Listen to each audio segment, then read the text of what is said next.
നമ്മളിന്ന് ഉണ്ടാക്കാൻ പോകുന്നത് കപ്പയും മുട്ടയും തട്ടുകട സ്റ്റൈലിൽ എങ്ങനെ ഉണ്ടാക്കാമെന്ന് കേട്ടോ നോക്കണം. അപ്പോൾ നമ്മളന്ന് എടുത്തായിരുന്ന കപ്പയിൽ നിന്ന് ഒരു കപ്പ എടുത്ത് വേവിച്ച് വെച്ചിരുന്നു. അപ്പോൾ ആ കപ്പ നന്നായിട്ട് ചെറുതായിട്ട് അരിയുക. അതിലേക്ക് 3 സവോളയും 3 മുട്ടയും 2-3 പച്ചമുളകും വേപ്പിലയും ആവശ്യത്തിന് ഉപ്പും എടുത്ത് വയ്ക്കാം. അത്രമാത്രം മതി നമുക്ക് കപ്പയും മുട്ടയും തയ്യാറാക്കാൻ. നമ്മൾ ചട്ടി ചൂടാക്കിയിട്ട് അതിലേക്ക് വെളിച്ചെണ്ണ ഒഴിക്കുക. വെളിച്ചെണ്ണ ചൂടായതിന് ശേഷം സവോള വഴറ്റാനായിട്ട് വയ്ക്കുക. സവോള ഒന്ന് വഴറ്റി വരുന്ന നേരത്ത് പച്ചമുളകും വേപ്പിലയും ഇടാം. സവോള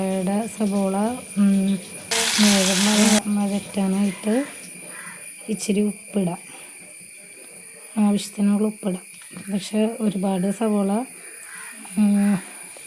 വാടരുത്. അതിക്ക് മുമ്പായിട്ട് നമുക്ക് മുട്ടയിട്ട് ചിക്കി പൊരിച്ചെടുക്കണം. മുട്ട നന്നായിട്ട് വെന്തതിന് ശേഷം അതിലേക്ക് നമ്മൾ വേവിച്ച് മാറ്റി വെച്ച കിഴങ്ങ് ഇട്ട് കൊടുക്കാം. ഞങ്ങളുടെ കിഴങ്ങെന്നൊക്കെ പറയൂ കേട്ടോ കപ്പേനെ. കപ്പ, ഉള്ളിക്കിഴങ്ങ് അങ്ങനെയൊക്കെ ഞങ്ങൾ പറയാറുണ്ട്.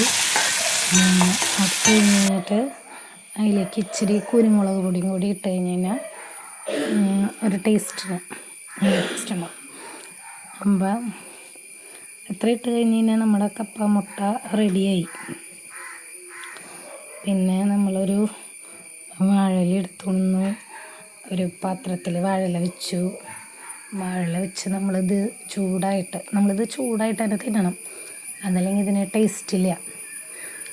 ചൂടോടുകൂടി കഴിച്ചാലാണ് ഇതിൻ്റെ ഒരു ടേസ്റ്റ് അറിയുള്ളൂ. ചൂടാറി കഴിഞ്ഞാൽ മുട്ടയുടെയും കിഴങ്ങിൻ്റെയും രുചി എല്ലാവർക്കും ഇഷ്ടാവില്ല. ഇതൊരു 4 മണിക്കൊക്കെ കഴിക്കാൻ പറ്റുന്നൊരു ഇതാണ്. എൻ്റെയൊക്കെ കുഞ്ഞിലെ 4 മണിക്ക് ഇങ്ങനെ പലഹാരങ്ങളൊന്നും ഉണ്ടാക്കിയിട്ടുണ്ടായിരുന്നില്ല. ഇതൊക്കെയാണ് എൻ്റെ അമ്മയുടെ അമ്മ ഉണ്ടാക്കി തരിക. പക്ഷെ ഇപ്പോൾ പലഹാരങ്ങളായി, ഇപ്പം അതൊന്നും ഉണ്ടാക്കാറില്ല. മിന്നുവിന് ഇതൊന്നും ഇഷ്ടമില്ല കേട്ടോ, പലഹാരങ്ങളാണ് ഇഷ്ടം. അത് കഴിഞ്ഞാൽ നമ്മൾ ഇല കൊണ്ടുവന്നിട്ട് ഇട്ടു. അത് കഴിഞ്ഞ് ഞങ്ങളെല്ലാവരും കൂടിയാണ് ഒറ്റ പാത്രത്തിലിരുന്ന് എല്ലാവരും കൂടി കഴിക്കുമ്പോൾ ഒരു സന്തോഷമല്ലേ. അപ്പോൾ ഞങ്ങളെല്ലാവരും കൂടി ഇരുന്ന് ഒരു പാത്രത്തിലിരുന്ന് അത് കഴിച്ചു. മിന്നുണ്ടായിരുന്നില്ല കേട്ടോ. ഞങ്ങളിത് ഉണ്ടാക്കി കഴിച്ചപ്പോൾ അവൾക്ക് ഇഷ്ടമില്ല, പക്ഷെ മിന്നുണ്ടായിരുന്നില്ല. പിന്നെ അങ്ങനെ വിശേഷങ്ങളൊക്കെ പറഞ്ഞ് ഇന്നത്തെ ദിവസം ഞങ്ങൾ കപ്പയും മുട്ടയും കഴിച്ചു.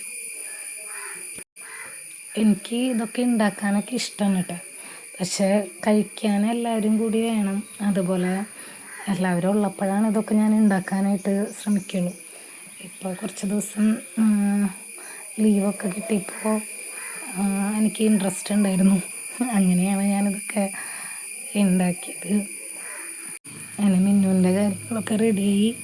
ഇനി നാളെ തൊട്ട് ഞാനും ജോലിക്ക് പോവുകയായി. അങ്ങനെ ഇനി എൻ്റെ വീഡിയോ ഇഷ്ടമാണെങ്കിൽ ലൈക്ക് ചെയ്യണം, കമൻറ്റ് ചെയ്യണം, സബ്സ്ക്രൈബ് ചെയ്യണം. തെറ്റുകൾ എന്തെങ്കിലും ഉണ്ടെങ്കിൽ പറഞ്ഞു തരണേ.